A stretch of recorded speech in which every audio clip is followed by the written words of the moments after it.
Hello everyone, today we'll talk about how to fix or how to solve the problem of stuck on starting on the application of Stumble Guys. We click on settings, then in this page we click on apps, default apps, app settings. In this window here you will search about the application of stuck on you will search about Stumble Guys app.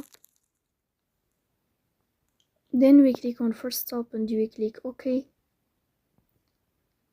After that we'll enter to storage.